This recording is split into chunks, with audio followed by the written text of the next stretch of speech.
El vino rojo se extendió sobre la seda blanca como si fuera una sentencia. Un círculo perfecto de color que, en segundos, abrazó la falda como una mancha imposible de borrar. Las luces de la sala, los cristales de las copas, las risas contenidas, todo se detuvo en ese segundo. La gala benéfica en el hotel más selecto de la ciudad había alcanzado su punto de artificio. Nadie esperaba que la escena más recordada de la noche fuera una humillación. Jasmine Washington sostenía la bandeja con una calma que parecía ensayada por años. Sus manos no temblaron. Su voz, al preguntar si deseaban más vino, permaneció neutra. Llevaba un vestido negro sencillo y un delantal blanco por encima, la insignia silenciosa de quienes mantienen corriendo eventos así sin ocupar titulares. Era una de esas jóvenes que conocen cada rincón del salón. ¿Quién prefiere agua mineral fría? ¿Cuál mesa exige un servicio casi ritual? ¿Dónde dejar una sonrisa sin que suene forzada? Esa noche, además de servir, llevaba apuntes en la cabeza. Una presentación pendiente, 2 exámenes de su MBA y el correo que le recordaba otra factura por pagar. Trabajaba para estudiar, estudiaba para no depender siempre de servir.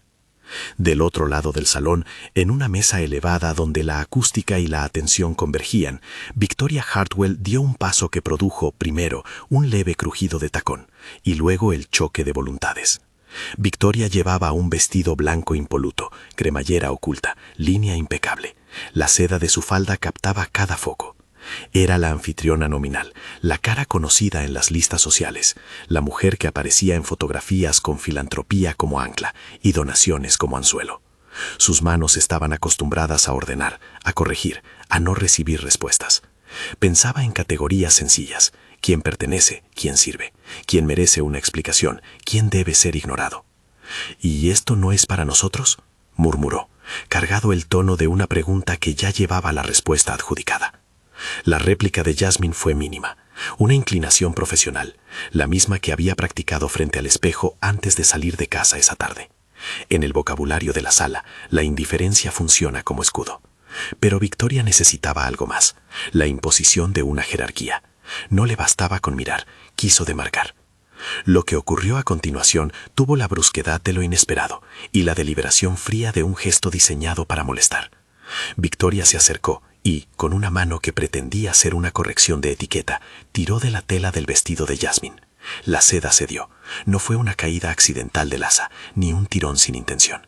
Fue un acto calculado que dejó el vestido rizado, la forma pillada, la coworking privada convertida en humillación pública. El ruido en la sala fue distinto a un murmullo, un golpe sordo, una respiración contenida, el sonido de copas que esperan no caer.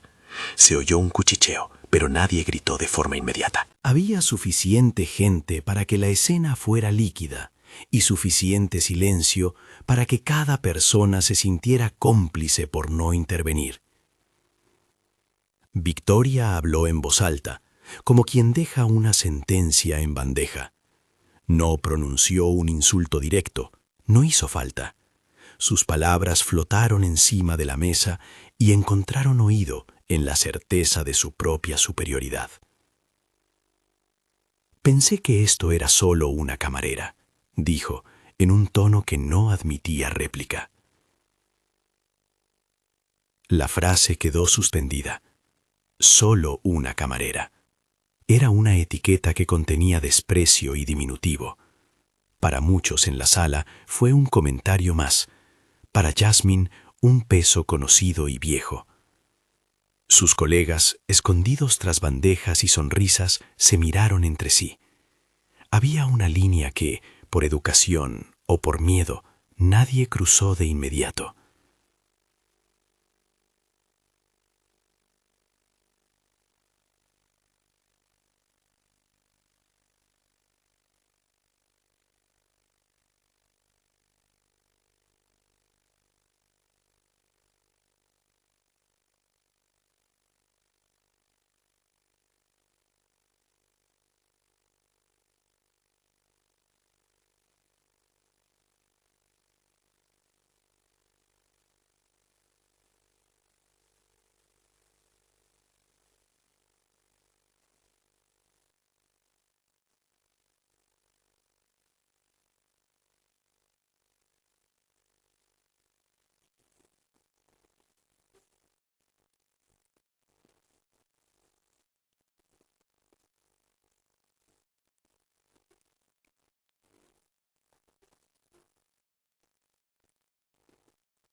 Solo una certificación silenciosa de que, por mucho que la estropearan, no podrían arrastrar su dignidad. Se agachó, recogió la bandeja, recuperó la compostura. Su movimiento fue mecánico, profesional, medido. En su rostro no se dibujó rabia escandalosa, se dibujó la inercia de quien ha aprendido a responder a lo inevitable, sin perder el rumbo. En la mirada, tenía algo que no es visible al primer tanteo, la voluntad de que aquel episodio no fuese su destino. La imagen del vestido blanco con el vino rojo quedó en la memoria de los asistentes y, sin saberlo, también quedó en un archivo digital. Si esta historia te interesa, suscríbete y acompáñanos para seguir cómo se despliega esta cadena de consecuencias.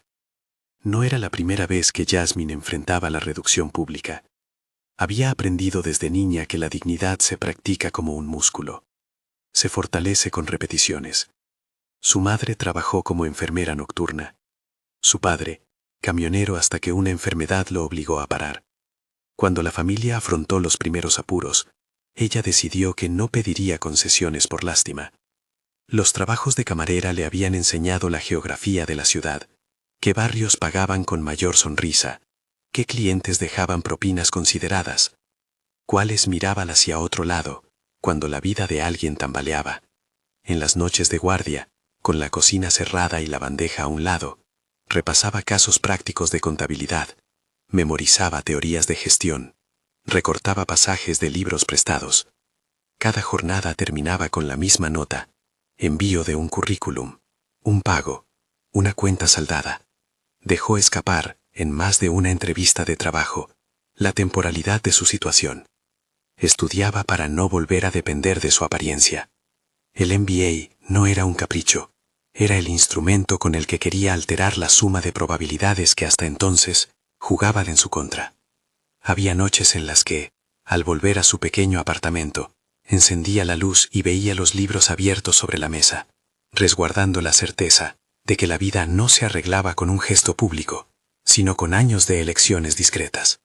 Victoria, en paralelo, tenía una trayectoria que podría leerse en revistas de sociedad, nacida en el margen adecuado de una riqueza que se reproduce por relaciones y matrimonios. Aprendió a actuar en público como en un escenario. Cada conversación era una curva, cada desluz era una corrección de espejo. Su reputación era una construcción rigurosa.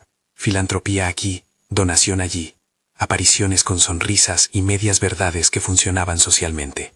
No era malvada en el sentido caricaturesco, más bien era la materialización del privilegio. No entender por qué algo que para ella era obvio resultaba humillante para otros. Las mujeres de su círculo replicaban esas prácticas con naturalidad. Ellos, los hombres, sentaban apellidos en mesas y cerraban contratos entre sobremesas. El privilegio se asienta en la repetición. La escena de la gala tuvo, sin embargo, un efecto que Victoria no pretendía.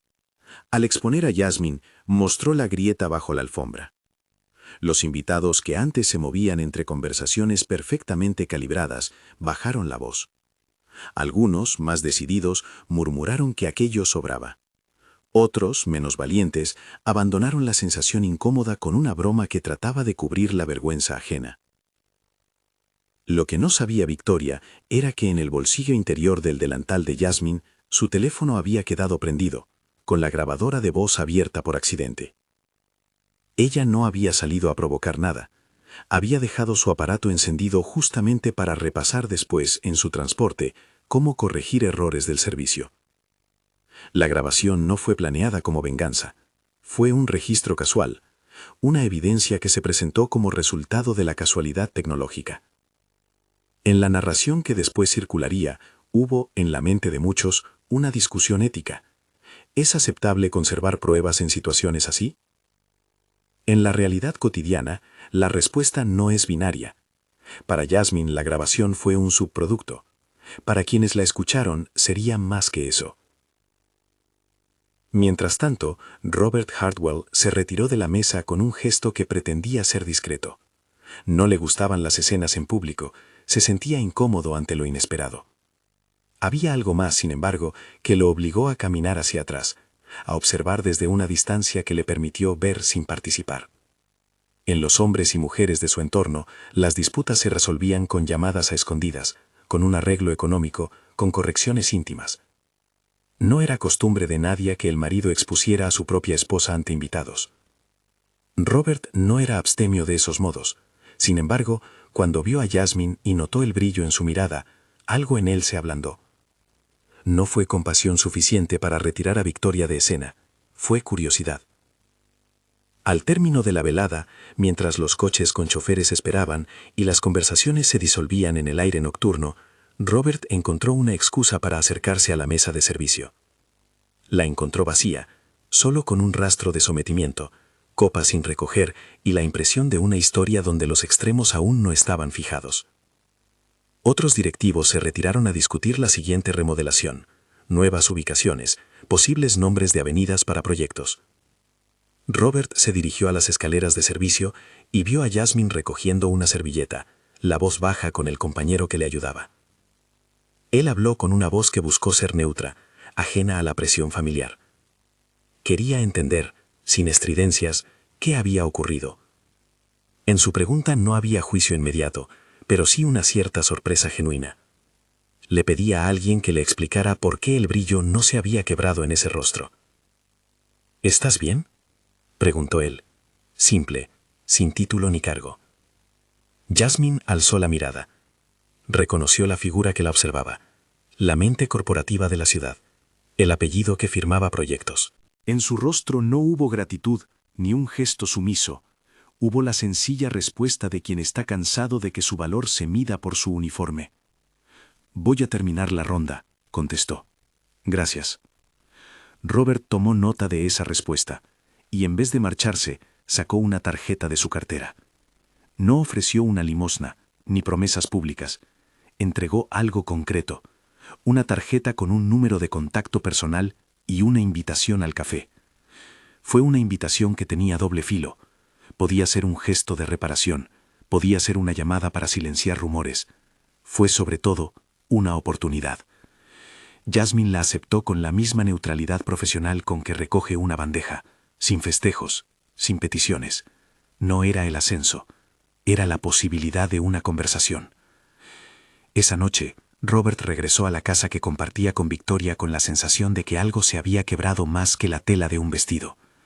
En el trayecto en coche, repasó la escena con la minuciosidad de quien analiza un balance, el gesto de su esposa, la respuesta de la joven, la persistencia de la injusticia. Fue un pensamiento que no quería alojarse, la pregunta de si la riqueza que administraba había alimentado, de algún modo, comportamientos que ya no eran tolerables. La ciudad, que se reconstruye con sus firmas, también se diseña por la cultura que trasciende los planos. Robert lo sabía, pero era más cómodo mantener ambas cosas separadas. Al subir las escaleras de su domicilio, en el silencioso pasillo que divide la suite principal del mundo, encontró una conversación pendiente en su teléfono, un mensaje de uno de los asistentes con un video corto. No era la nota sutil de una llamada social, era un archivo que se movía con rapidez por cadenas de mensajería. Lo abrió sin pretensión, con la distancia que regalan los privilegios. En la pantalla vio un fragmento de la noche. Jasmine, la mano que tira de la tela, el comentario, el vino que tiñe la seda. Era una versión reducida, un corte que multiplicaba la percepción. La imagen del vestido blanco con la mancha roja volvió a emerger, nítida y cruel. Ver la escena en una pantalla tiene algo de revelador, concede distancia y simultáneamente profundidad. Lo que en vivo puede parecer un tropiezo social, en grabación se convierte en un acto que espera significado. Robert permaneció un rato mirando la repetición. No le gustó lo que vio, no porque la escena fuera vulgar, porque al volver a verla reconoció que aquella humillación no era un hecho aislado, sino una manifestación de algo subyacente que había permitido, durante años, que ciertos gestos se pasaran por alto. Y en la luz blanca del salón de su casa, con la ciudad durmiendo más abajo, empezó a pensar en consecuencias. En muchos relatos, la intervención del marido sería inmediata, llamadas, broncas, gestos públicos de reparación. En este, la intervención no tendría forma todavía. Robert no era un héroe automático ni un villano. Era un hombre con recursos, capacidad de decisión y ahora una imagen que le rozaba la conciencia. La tarjeta que había entregado a Jasmine pesó en su bolsillo como una promesa no pronunciada. La decisión que debía tomar no era sencilla: proteger su matrimonio, su nombre, la apariencia, o escuchar, de verdad, a la persona a la que su esposa había intentado humillar. Mientras tanto, para Jasmine, la noche siguió su curso en pequeñas acciones: cerrar el servicio, despedirse con educación, subir al autobús que la llevaría a casa. No llevaba el vestido manchado. El daño había sido para la tela blanca de la anfitriona, no para su propia ropa. El estigma, sin embargo, quedó en el aire. Caminó las calles con una mezcla de rabia contenida y la acostumbrada resiliencia. No buscaba venganza, buscaba justicia y, sobre todo, oportunidades. Y entre los escombros de esa noche había una evidencia casual que comenzaba a circular, una grabación que, por accidente u olvido, había quedado activa en su teléfono. Ella no había salido a capturar la humillación como prueba deliberada, simplemente la tenía. Esa grabación, en las horas siguientes, sería una llave imprevista, con poder para exponer y, a la vez, para cuestionar los límites éticos de la prueba. En los círculos de poder, la existencia del archivo abrió un resquicio de conversación que Robert, ahora con el video en su teléfono, no podía ignorar. Al amanecer, antes de que la ciudad se despertara por completo, la tarjeta que Robert había entregado ocupaba un lugar en la mesa del pequeño piso de Jasmine. No era más que un trozo de papel con un número y un apellido, pero para ella representaba, por primera vez desde hacía mucho, la posibilidad de que un encuentro fugaz no quedara en la humillación. Era una posibilidad que podía transformarse en trabajo, en contrato, en responsabilidad. Pero también era una posibilidad que exigía prudencia. Aceptar implicaba entrar en un terreno donde las decisiones no solo cambiarían su vida, sino que podían convertir su historia en una herramienta para otros. La mañana trajo mensajes, no muchos, pero sí lo suficientes para alterar la sensación de normalidad. Un compañero le dijo que había oído que la señora Hartwell había tenido una escena. Un amigo de la facultad le escribió con un emoji de apoyo, e inevitablemente llegó la pregunta que nadie quiere hacer en voz alta: ¿qué haría ella ahora? Ella podía decidir ignorar la tarjeta y seguir con sus planes, terminar el MBA y buscar empleo por méritos. Podía responder con la prudencia que enseñan los códigos de servicio. O podía usar la circunstancia para algo más grande, para señalar que la humillación no debía quedar impune, para que la evidencia que su teléfono había aportado fuera la chispa que transformase una cultura. En el despacho silencioso de Hartwell Development, Robert puso la grabación una vez más, esta vez con la intención de no mirar con ojos de marido, sino con ojos de empresario. Cada vez que el círculo de vino en la seda giraba en la pantalla, aparecía la misma pregunta: ¿cómo se responde cuando la reputación y la ética colisionan? Había una decisión que no dependía solo de él, dependía también de una joven que, con zapatos gastados y estudios por delante, tendría que decidir si aceptaba la proximidad de ese poder o si la rehuía. La escena quedó congelada en la memoria de todos los presentes. Vino y seda, un tirón deliberado, la frase que marcó. Pero la historia no había terminado. Había una grabación, una tarjeta y una conversación pendiente que el destino, de modo caprichoso, había puesto en manos de mujeres y hombres con más que una pieza que perder. Cuando Robert guardó el teléfono en el bolsillo, la habitación parecía un tablero donde una ficha se movía. En la calle, la ciudad despertaba con normalidad. Dentro del despacho, frente a la ventana, él permaneció un instante más, mirando el reflejo de las luces en el vidrio. Afuera el día prometía ser como cualquier otro: contratos, obras, reuniones. Dentro, una decisión que podría alterar no solo el nombre de una empresa, sino la manera en que se atiende cada balance humano, seguía sin escribir. Robert se quedó de pie junto al ventanal un poco más tiempo del que era razonable. La ciudad se desplegaba abajo como un tablero que él ayudaba a mover, pero aquella mañana el mapa le parecía fragmentado. La grabación en su teléfono volvía a proyectar la misma imagen: la seda pringada de rojo, la mano que la arrugaba, la frase que reducía. No era solamente una afrenta personal. De pronto reconoció: podía ser el síntoma de una cultura que su empresa, sin querer, había permitido reproducir. Tomó una decisión que no tendría glamour. Primero hablaría con ella. Luego decidiría si aquello quedaba en un gesto privado o si lo convertiría en acción. No buscó publicar una disculpa ruidosa ni arreglar la escena con dinero. Quería saber si había una demanda legítima detrás de la indignación. Nombres, experiencias, pautas que pudieran transformarse en medidas. Y no quería hacerlo solo. Necesitaba transparencia y, por primera vez en años, asumir un riesgo reputacional que podría incomodarlo. Contactó a Jasmine con la naturalidad controlada de quien usa la lengua con la misma precisión con la que firma contratos. Le propuso un café en un lugar neutral, no en la casa de Hartwell, no en la sala VIP del último rascacielos. La invitación venía del bolsillo de un hombre que había visto cosas, que había firmado proyectos para cambiar barrios enteros y que, aquella mañana, quería cambiar algo dentro de su propia casa. Ella aceptó, no por gratitud, sino por sentido práctico. Sabía que las oportunidades no suelen tocar dos veces. Quería además entender la intención detrás del gesto. En el bar, con el ruido de fondo que acompaña las conversaciones que no se quieren escuchar, los dos mantuvieron una distancia que no era fría sino calculada. «No quiero favores», dijo Jasmine, mirándolo sin distraerse. «Si me ofreces algo, que sea claro, condiciones, responsabilidades, límites». Robert se sorprendió por la calma con la que pedía términos. La tarjeta que le había dado la noche anterior, pensó, había pesado como una promesa. Ella la convertía en contrato. Fue una pequeña lección de ética. Dar no es suficiente si no se sabe qué recibes a cambio. «No busco limpiar una reputación», respondió él. «Quiero reparar y cambiar, y estoy dispuesto a que lo veas con tus ojos, no con los míos». Ella habló de la grabación y de la ambivalencia que sentía. El archivo había capturado un momento real, pero también planteaba preguntas sobre privacidad y poder. Jasmine no quería instrumentalizar la vergüenza de nadie. Quería que la verdad, la de ella y la de otros tantos, tuviera impacto institucional. La negociación fue sencilla y fría.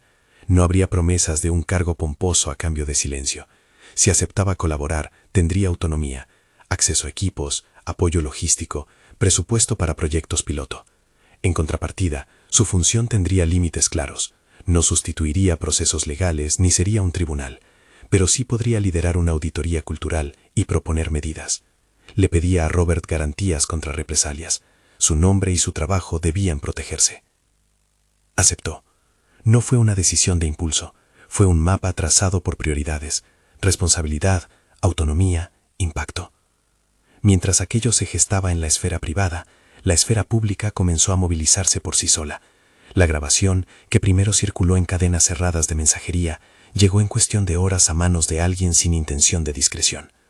Un vídeo corto, editado con crudeza, el tirón de la tela, la frase que la minimizaba, el vino extendiéndose sobre la seda como una herida.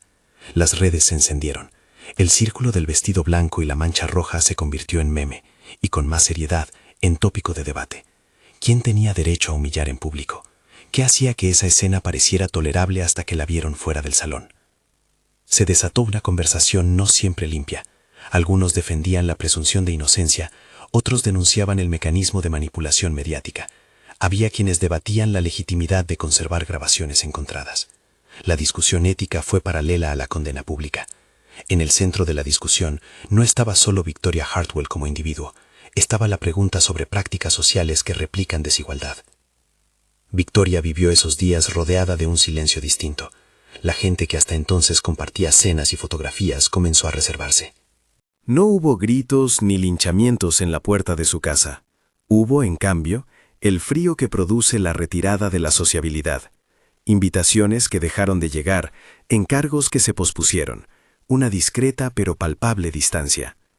Algunas asociaciones benéficas la apartaron de roles visibles. Miembros de su círculo más íntimo le enviaron mensajes que leían más a distancia que a consuelo. Su mundo, hecho de citas y apariciones, empezó a mostrar fisuras. Robert, por su lado, tomó otra ruta. No se dejó arrastrar por la prisa de la prensa que pedía decisiones inmediatas. Convocó al consejo directivo de Hartwell Development. El gesto, para muchos, fue tan sorprendente como necesario, llevar a la mesa de quienes gestionaban capitales un asunto que no solo afectaba a reputaciones personales, sino al clima laboral que se respiraba tras los planos y los contratos. La reunión fue tensa. Algunos miembros entendían el riesgo reputacional y la ventaja moral de actuar. Otros temían un proceso que derivara en actuaciones públicas y pérdidas. Allí, sin embargo, apareció un punto de conversación que cambió el rumbo. Datos. Robert pidió a Jasmine que preparara un diagnóstico preliminar, no un alegato emotivo, sino testimonios, cifras relativas a rotación de personal en determinadas áreas, ejemplos de usos contractuales que podían excluir a ciertos perfiles. Propuso escuchar antes de emitir juicios. En la mañana siguiente, con la sala de juntas abierta como un escenario, Jasmine expuso lo que había observado en su trabajo de campo breve pero intenso. Habló de historias mínimas, una coordinadora que recibía menos información de ascensos, un equipo donde ciertos nombres nunca aparecían en las listas de candidatos, un proceso de selección que privilegiaba redes y apellidos por encima de méritos. Habló también de microagresiones, una palabra que se repite, una broma que disminuye, la acumulación que a la postre crea exclusión. No fue una acusación furiosa, fue un informe profesional. Usó ejemplos anónimos, cifras que recogió en entrevistas internas, y propuso medidas claras, protocolos de denuncia anónima, revisión de procesos de selección para ampliar sorbas de talento, programas de becas que vinculasen a la compañía con centros de formación, y la creación de comités de diversidad con participación externa para garantizar imparcialidad. Evitó términos jurídicos, habló de cultura y de costes, no solo económicos, sino de reputación, de clima y de retención de talento. Al exponer, miró, con la misma calma que mostró aquella noche en la gala, a quienes representaban la mesa de decisiones. Algunos escuchaban con interés, otros con incomodidad. Victoria, invitada a la reunión por el conflicto evidente, se colocó en una esquina como quien exige estar presente para mostrar que no ha sido desplazada. Su intervención fue defensiva, habló de gestos malinterpretados, de la tensión del evento, de la voluntad de enmendar. No ofreció una reflexión profunda, ofreció sobre todo un arrepentimiento tardío, que a muchos sonó insuficiente. La diferencia, sin embargo, estuvo en lo que vino después. El Consejo decidió actuar con una combinación de medidas inmediatas y mandato a más investigación. Robert propuso una comisión que incluyera voces externas, liderada por Jasmine, para diseñar la auditoría cultural que proponía. La condición fue explícita. La auditoría debía tener alcance en proyectos, procesos de selección y relaciones con contratistas. Se determinó también un periodo de revisión y una línea de prioridad: cero tolerancia a represalias contra quienes testificaran. No todos estuvieron contentos. Hubo tensiones internas, sí, incluso renuncias menores de dirigentes que no se sintieron cómodos con el cambio. Pero la decisión, tomada en voz alta y con sustentación, marcó un antes y un después, el impulso de convertir una humillación en una lección institucional. Mientras tanto, en los canales públicos, la conversación viró hacia la necesidad de políticas concretas. La figura de Jasmine emergió con sorpresa en entrevistas, columnas de opinión y debates televisivos, no por exhibición, sino por la claridad de su discurso. Expuso con mesura que su objetivo no era destruir a una persona, sino transformar procesos que repetían desigualdades. Rehusó convertir la grabación en espectáculo. En una entrevista breve dijo algo que circuló más que las imágenes. No vine a contar una desgracia, vine a proponer un camino para que no se repita. Esa frase, sencilla y directa, empezó a resonar en universidades, en empresas y en foros ciudadanos. En paralelo, la viralización expandió sus efectos. Clubes sociales y juntas de beneficencia revisaron membresías. Algunas donaciones fueron reubicadas a programas de becas y proyectos comunitarios. La prensa, que al principio consumió la imagen con rapidez, abrió espacio a voces profesionales, académicos, consultoras en cultura empresarial, organizaciones de derechos laborales. Surgieron debates sobre cómo las élites reproducen exclusión y sobre la responsabilidad de quienes ocupan puestos de poder. Victoria intentó reparar. En público dio una declaración que muchos calificaron de protocolaria. Expresaba remordimiento y anunciaba su voluntad de colaborar en iniciativas. Para algunos fue un primer paso. Para otros, resultó evidente que la disculpa era tardía y poco profunda. En su círculo íntimo se multiplicaron las voces que le sugirieron silencio o gestos simbólicos. En las semanas siguientes, su participación en eventos disminuyó. Ya no formaba parte de la coreografía visible que antes dictaba. El asunto puso a prueba a Robert en lo personal. Su matrimonio, que ya no estaba blindado ante la mirada pública, empezó a resquebrajarse de otra manera. No hubo agresiones públicas ni escándalos privados descritos con morbo. Hubo conversaciones duras, decisiones que tomaron caminos distintos. Robert no dejó de ser un ejecutivo con obligaciones. Sin embargo, comenzó a priorizar que sus empresas representaran valores que él ahora consideraba innegociables. Esa prioridad costó su relación. Separaron sus caminos. Fue una consecuencia íntima no buscada, pero consecuente con la necesidad de coherencia entre lo que se predica y lo que se practica. Para Jasmine, la transición no fue un ascenso automático ni una pasarela. Implicó largas horas de trabajo, resistencia y momentos de desánimo. Cuando tomó formalmente el rol de consultora externa para la auditoría, enfrentó miradas que la veían como intrusa. Económicamente el contrato era modesto para el tamaño de la compañía, pero simbólicamente era enorme. Por primera vez, una voz que venía del servicio tenía acceso a planos y presupuestos. Empezó por lo básico: entrevistas con empleados, revisión de procedimientos de contratación, análisis de cultura interna. Escuchó relatos que confirmaban patrones: mujeres que no habían sido promovidas, candidatos que no entraban en procesos por falta de referencias, un uso reiterado de redes privadas para seleccionar proveedores. Creó desde el primer día una regla simple que muchos gestores olvidan: la verdad se sostiene si hay canales seguros para expresarla. Diseñó un sistema de entrevistas anónimas y garantizó confidencialidad. No prometió castigos, propuso transformaciones. Eso tranquilizó a empleados que temían represalias y ofreció a la dirección un material para actuar con base. Al implementar medidas, priorizó 3 líneas: prevención, oportunidad y reparación. Prevención: formación en microcomportamientos, sesiones donde se desgranaban ejemplos concretos, sin señalar personas, para que el personal pudiera identificar prácticas excluyentes. Oportunidad: programas de contratación que ampliaban las búsquedas a organizaciones que trabajaban con perfiles diversos, acuerdos con universidades y centros de formación técnica para becas y prácticas. Reparación: apoyo a quienes habían sufrido discriminación, con programas de mentoría y vías claras de ascenso.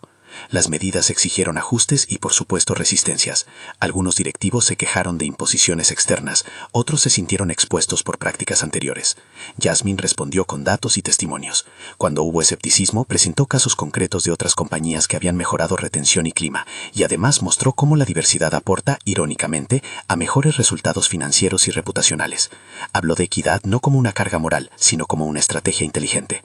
En la ciudad, la historia tuvo efectos secundarios. Jóvenes de barrios con menos acceso a redes tradicionales empezaron a recibir invitaciones a programas de formación que Hartwell Development cofinanciaba. Un fondo creado después del escándalo, con aportación de la empresa y donaciones de terceros, buscó becas para gestión inmobiliaria y administración. Jasmine impulsó también un programa de voluntariado corporativo para que empleados participaran en mentorías en centros de formación técnica. Eran pasos limitados, sí, pero palpables. Victoria vio su estatus decaer. No se trató de un linchamiento, fue una consecuencia social. Sus llamadas no siempre fueron contestadas, sus propuestas de colaboración rechazadas con cortesía. En los eventos de la alta sociedad, su nombre quedó en listas invisibles. Intentó, en determinados momentos, hacer actos de reparación. Apoyó una beca y ofreció recursos. Para algunos, eso fue bienvenido. Para otros, la sospecha de voluntarismo tardío persistió. La escena pública le había cobrado un precio que no podía eludir. La confianza, una vez rota por el desprecio, es difícil de recomponer. La empresa, bajo la dirección del nuevo comité, inició una batería de cambios que no fueron mágicos, pero sí concretos. Se crearon procesos de selección con paneles mixtos, se abrieron plazas para perfiles que antes no se consideraban y se establecieron métricas de seguimiento. Las contrataciones empezaron a reflejar una diversidad mayor en sexos, orígenes y trayectorias. No todo fue inmediato. El cambio cultural exige tiempo y constancia, y hay resistencias que requieren conversación y persistencia. En el camino, Jasmine encontró aliados inesperados. Una directora de recursos humanos que, aunque inicialmente reacia, encontró en los datos motivos para cambiar prácticas. Un jefe de proyecto que, tras escuchar testimonios, propuso un piloto de contratación inclusiva para una obra en la periferia. Algunos jóvenes talentos que, al verse considerados, se vincularon con la empresa con lealtad. Esos apoyos fueron cruciales para sostener las iniciativas. La narrativa pública cambió con el tiempo. La humillación quedó como un episodio doloroso, pero la discusión derivó hacia cómo cambiar estructuras. Hubo quien acusó a la prensa de sensacionalismo, hubo quien celebró la transformación. Lo esencial fue que la conversación dejó de ser exclusiva de círculos y se volvió tema de gestión. La acción colectiva de una mujer que se negó a quedar en la posición asignada, la voluntad de un empresario que decidió escuchar y una sociedad que empezó a cuestionar prácticas cotidianas generó un efecto acumulativo. En un acto público, meses después, Hardwell Development presentó su primer informe de progreso. No era un documento perfecto, era sincero. En el auditorio, entre arquitectos, empleados, becarios y algunos miembros de la comunidad, Jasmine subió al escenario. No llevaba un traje ostentoso, eligió una blusa sencilla, el gesto de quien no quiere afectar una narrativa de humildad. Su discurso fue breve y directo. Habló del vestido blanco y del vino rojo como una imagen que no desaparece, pero no para regodearse en la humillación, sino para recordar por qué se hicieron cambios. Contó, con voz contenida, que había noches en que la duda la asaltó. ¿Estarían utilizando su historia para alimentar otra vez la dinámica boyerista? Y explicó por qué había decidido continuar. Porque la posibilidad de transformar realidades valía la incomodidad. No vine para castigar, dijo. Vine para que dejemos de normalizar que las personas deban probar su valía bajo la lupa del prejuicio. Queremos que esta empresa sea un lugar donde el talento no dependa del apellido ni del tamaño de la tarjeta de visita. La ovación que recibió fue cálida y medida. Entre el público algunos aplaudieron con entusiasmo, otros con reserva. Victoria no asistió a la presentación, no por castigo, sino porque su figura ya no encajaba en esa mesa de discurso y acción. Robert, sentado en primera fila, aplaudió con discreción. Su vida personal había tomado otro rumbo. Su compromiso con el cambio, sin embargo, se mantenía. Había perdido, en un sentido íntimo, cierta estabilidad marital. Había ganado, en otro plano, la posibilidad de alinear su gestión con una ética que ahora le parecía no negociable. La transformación no fue completa ni perfecta. Hubo errores, comunicados desafortunados, iniciativas que necesitaron correcciones. Pero el efecto de la acción no fue simbólico exclusivamente. Empleados que habían vivido discriminación sintieron que sus voces podían ser escuchadas.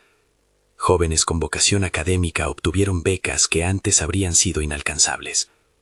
Procesos de selección se abrieron a perfiles distintos que aportaron nuevas miradas. En las conversaciones informales de la ciudad, la historia de Jasmine se convirtió en ejemplo de algo más amplio, de cómo una persona que fue subestimada por su apariencia pudo, con decisión y apoyo institucional, influir en las prácticas de una gran empresa. No era una elevación meteórica, ni una fábula de triunfo sin esfuerzo. Era la narración de un trabajo paciente, de la necesidad de sistemas que permitan que el talento emerja y de la importancia de quienes tienen recursos los pongan al servicio de la equidad. Un último gesto cerró la trama de forma simbólica. En una ceremonia donde se anunciaron las nuevas becas para estudios de gestión y urbanismo, Jasmine entregó la primera beca a una joven que años antes trabajaba como camarera en eventos y que ahora cursaba sus estudios gracias al programa. La escena fue discreta pero cargada. La transmisión en vivo recogió el abrazo, las fotografías las sonrisas y la sensación de que algo había cambiado. Al final, la ciudad siguió su curso. Edificios se planificaron, calles se reordenaron, proyectos continuaron. Pero la historia dejó una lección que se repetiría en conversaciones y comités. Subestimar a alguien por su apariencia, por su oficio o por su lugar en una mesa puede costar caro, en reputación, en capital humano, en coherencia.